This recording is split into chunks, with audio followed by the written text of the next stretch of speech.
Your profit margins are unacceptable, and I can see at least 3 areas for immediate cost reduction, the guy in the expensive suit said, tapping his tablet. Starting with employee compensation. I'm sitting there across from Carl Donovan, the new regional manager from VetCorp Solutions, listening to him explain how my 24 years at Prairie View Animal Clinic is now worth exactly 65% of what I've been making. Nothing personal, Dr. Patterson. Just business efficiency. My name is Matthew Patterson. I'm 51 years old, and I've been taking care of the animals around Billings, Montana, since I got out of the Navy back in 2000.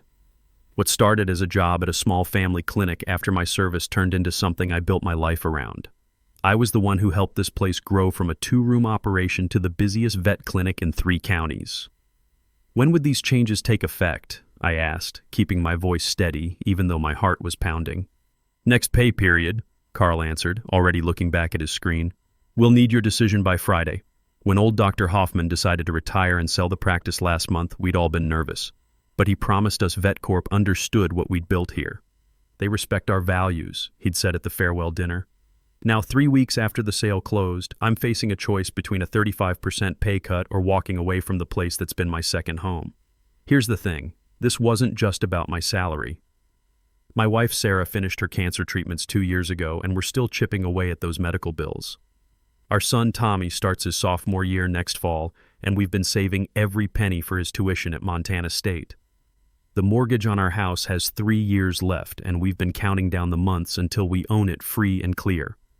Plus, there's something these corporate types don't get.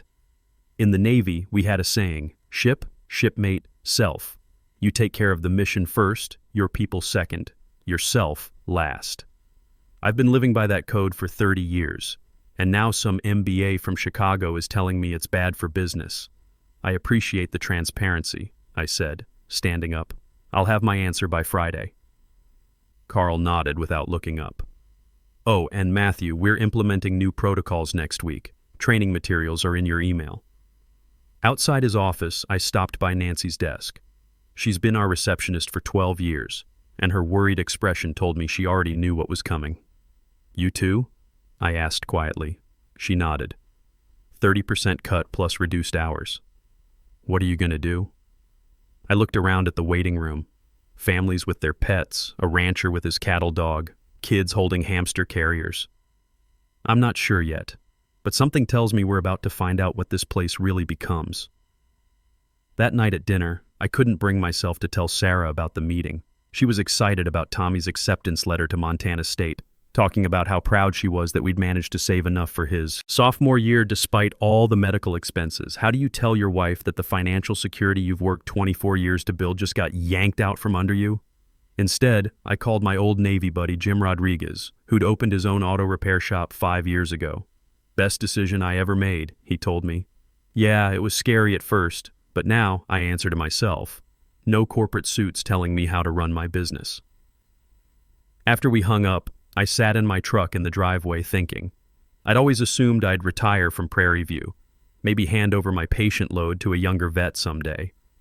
The idea of starting over at 51 felt overwhelming, but the more I thought about it, the more it felt like the only real option.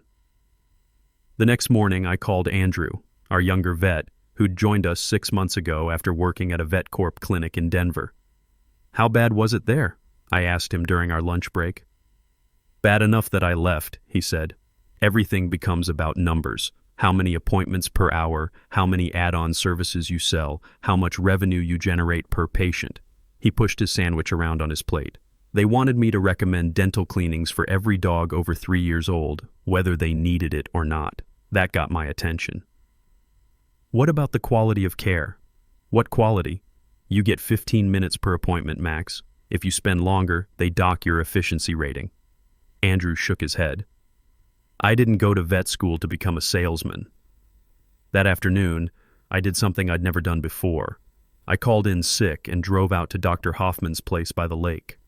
He was sitting on his porch with a fishing pole, looking more relaxed than I'd seen him in years. Matt, what brings you out here on a Wednesday? I told him about the meeting with Carl, about the pay cuts, about the new protocols that were coming. His face got darker with every detail. They lied to me, he said finally. Their representatives promised they'd keep the clinic's culture intact. I never would have sold if I'd known. It's not your fault, Doc. You deserved your retirement. I hesitated. I'm thinking about opening my own practice. He was quiet for a long moment, watching his line in the water. You know what, Matt? You should do it. You've got the experience, the client relationships, and this community needs a vet who still remembers why we got into this business. But at my age, starting from scratch? Hell, you're 51, not 81, and you've got something these corporate places don't. You actually give a damn about the animals. That evening, I finally told Sarah everything. She listened without interrupting, and when I finished, she was quiet for a minute. How much would it cost to start your own clinic? She asked. I've been doing some research. Maybe $200,000 to get started properly. Equipment, lease deposits, licensing, the whole 9 yards. We have $85,000 in savings for Tommy's college, she said slowly. And we could look into refinancing the house. Sarah, I can't ask you to risk our son's education and our home. She took my hand. Honey, you've been taking care of this family for 24 years. You served your country for 8 years before that. Maybe it's time we took care of your dream. I spent that weekend researching everything. SBA loans, equipment financing, commercial real estate. Turns out my military service qualified me for some veteran business programs I didn't even know existed. My disability rating from that helicopter crash in '98 came with some financial benefits I'd never thought to use for business purposes. Monday morning, I walked into Carl's office feeling different, more focused. In the Navy, we called it having your mission parameters locked in. I need to ask you something, Carl, I said, sitting down across from his desk. These new protocols you mentioned, what exactly are we talking about? He pulled up something on his tablet. Standard efficiency improvements. We're targeting 10 appointments per day minimum, up from your current average of 7. Plus mandatory upselling on our premium wellness packages. 10 appointments? That's about 45 minutes per animal, including paperwork and room turnover. 40 minutes, actually.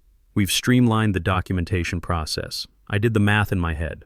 40 minutes to examine an animal, talk to the owner, update records, and clean the room for the next patient. That's not veterinary medicine. That's an assembly line. And these wellness packages? Comprehensive testing suites. Every animal gets the full workup. Blood panels, urinalysis, x-rays if indicated, really drives revenue per patient visit, whether they need it or not. Carl's smile got a little tighter. Prevention is always better than treatment, don't you think? Right then, I knew I was done. This wasn't about saving money or improving efficiency. This was about squeezing every dollar out of people who trusted us with their animals. I'll have my decision for you by Friday, I said, standing up. That week, I started making calls. First to the SBA office in Billings, then to a couple equipment suppliers I'd worked with over the years. Amazing how many doors open when you mention you're a veteran looking to start a small business. I also called my old platoon sergeant, Tony Kowalski, who'd retired to a ranch outside town. You thinking about going into competition with Prairie View? He asked. Something like that. Good. Those corporate assholes bought out my feed store's vet, too. Now they want to charge me $2,400 for what used to cost $1,600. Count me in as your first customer. Wednesday, I drove around Billings looking at commercial spaces. Most were either too small, too expensive, or in the wrong location. Then my realtor showed me the old family practice building on Rimrock Road. It had been empty for 6 months since Dr. Peterson retired. The moment I walked in, I could see it. The waiting room was perfect. Big enough for families with large dogs, separate areas for cats and small animals. The exam rooms had good natural light and proper ventilation. Even better, most of the plumbing and electrical work was already set up for medical use. The owner's motivated, my realtor said. Been empty long enough that he'll consider a lease-to-own arrangement. That night, Sarah and I drove out to look at the building together. She walked through each room, asking practical questions about layout and workflow that I hadn't even thought of. This feels right, she said as we stood in what would be the main exam room. It feels like a huge risk, I replied. Everything worthwhile is a risk. Besides, you've got skills these corporate guys don't. Like what? Like actually caring about your patients. Like knowing Mrs. Henderson's cat by name. Like spending an extra 10 minutes with nervous pet owners instead of rushing them out the door. Friday morning came, and I walked into Carl's office at exactly 9 a.m. with my decision. "I'm submitting my 2 weeks' notice," I said, handing him the envelope. His professional mask slipped for just a second. "You're quitting over a standard market adjustment? I'm pursuing a new opportunity." He leaned back in his chair. "You know, I expected this from some of the support staff, but not from a senior veterinarian. This is how business works, Matthew. Adapt or get left behind." "I understand business just fine," I said, "and I've made a business decision. I hope you've thought this through. Non-compete clauses can be very restrictive." I'd been ready for this. "I've reviewed my contract with an attorney. Montana law severely limits non-compete enforceability for medical professionals, especially in underserved areas." Carl's confident expression faltered slightly. "Well, we'll see about that." The news spread through the clinic like wildfire. By lunch, Nancy, Linda, our head tech, and Andrew had all found ways to pull me aside. "Is it true?" Nancy whispered by the supply closet. "Yeah, my last day is November 15th. What's your plan?" I decided to trust her. "I'm opening my own practice. Found a place on Rimrock Road." Her eyes lit up. "Really? When?" "Probably March or April. Gives me time to get everything set up properly." "Well," she said, glancing around, "when you're ready to hire a receptionist who actually knows your clients, give me a call." Throughout the day, similar conversations happened. Andrew was immediately interested. Linda started asking careful questions about timing.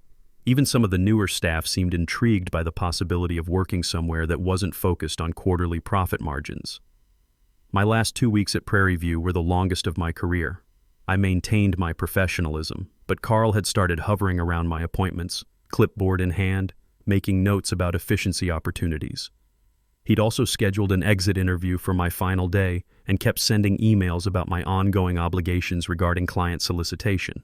What Carl didn't know was that I'd already talked to Jim Rodriguez's lawyer buddy about those non-compete clauses. Turns out Montana law severely limits their enforceability for medical professionals, especially when it comes to serving rural communities that need the services. Plus, and here's the thing Carl really didn't understand, I wasn't planning to steal anybody's clients. I was planning to be available when they came looking for me. By Wednesday of my last week, word was getting out despite my efforts to keep quiet. Mrs. Henderson asked me during her cat's checkup, "So where exactly will your new practice be?" "I haven't finalized anything yet," I said carefully, knowing about the new recording system VetCorp had installed for quality assurance. She lowered her voice. "Well, when you do, please let Whiskers and me know. We're not going anywhere else." These conversations happened every day, and each one convinced me I was making the right choice. People weren't just loyal to Prairie View, they were loyal to the care they'd been getting, and VetCorp was about to change that in ways they couldn't see coming. My last day finally arrived. I collected my personal items, said goodbye to the staff who'd become family, and walked out to my truck feeling both sad and excited.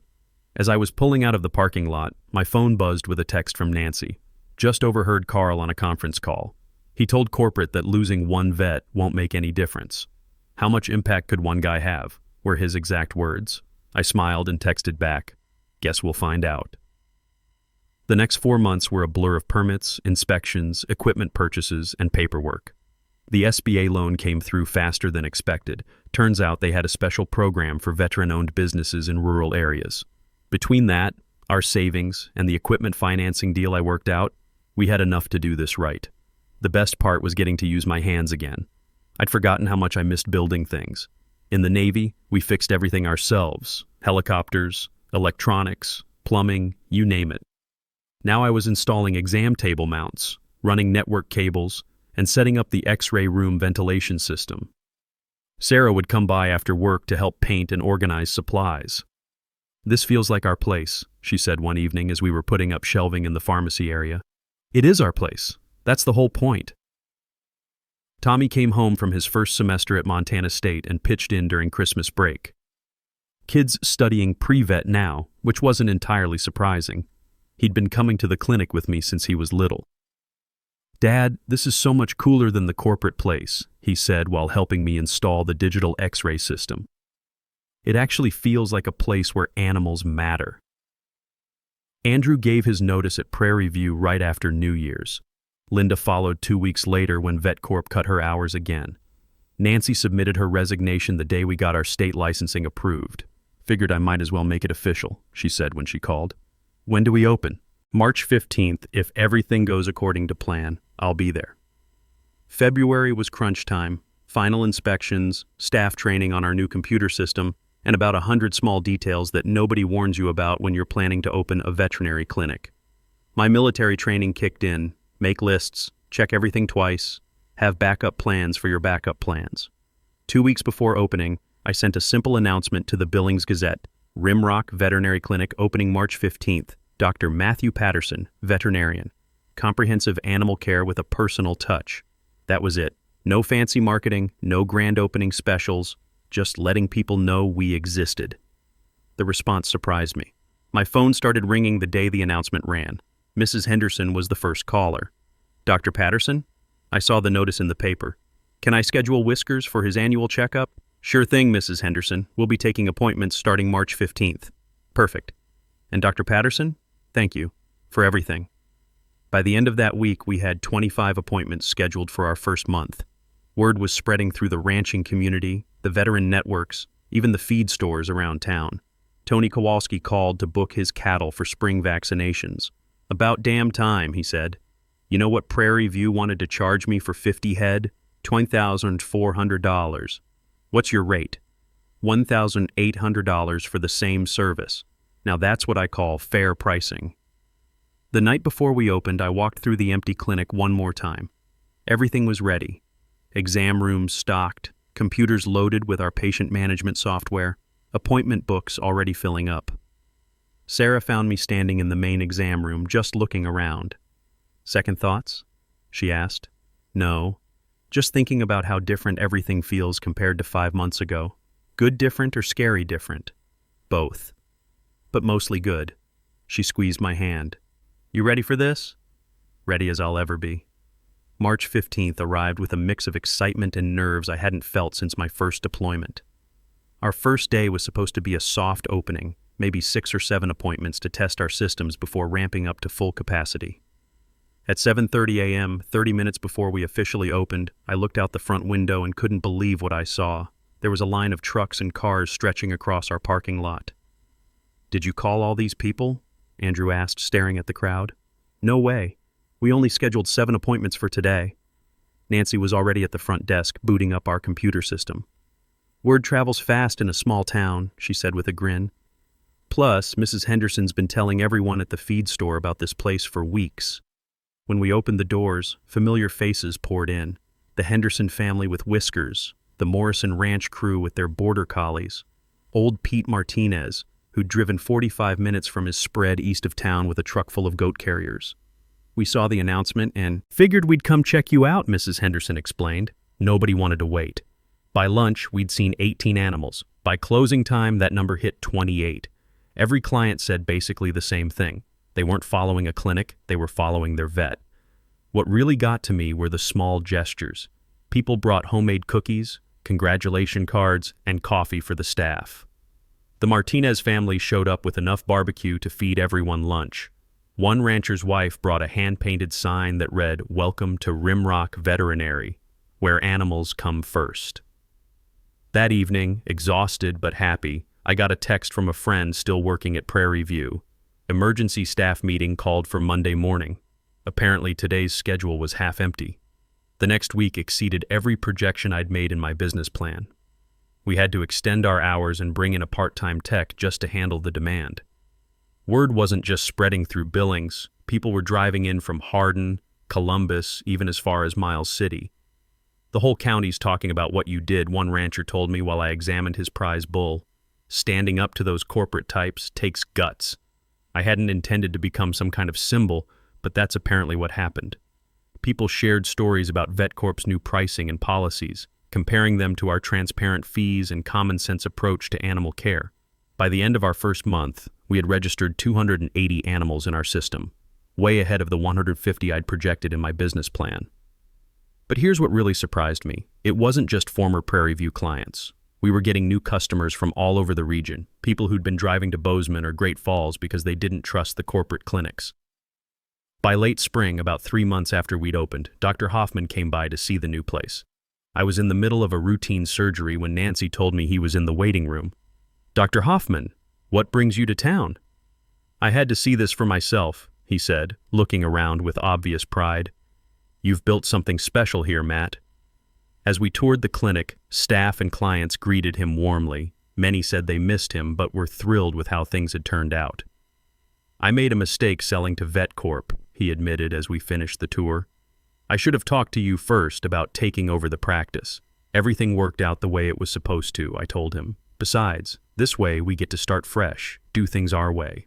That same week, I got an email that brought everything full circle. It was from Carl Donovan, requesting a meeting to discuss the veterinary landscape in Billings and explore potential collaboration opportunities. I smiled as I typed my reply. "I'm available Tuesday at 2 p.m. Nothing personal, just business." When Carl showed up, he looked different. Less confident, more desperate. Turns out VetCorp was struggling in Billings. They'd lost about 50% of their client base in 6 months, and corporate was asking hard questions about the acquisition. "Look, Matthew, maybe we got off on the wrong foot," he started. "There might be opportunities for cooperation here, referrals, shared services, that kind of thing." "What kind of referrals?" I asked. "Well, you're obviously doing well with the basic care market. We could focus on specialized procedures, emergency services." I leaned back in my chair. "Carl, here's the thing. My clients don't see me as basic care. They see me as their vet. When their animals need emergency surgery or specialized treatment, they want me to handle it or at least be involved in the decision."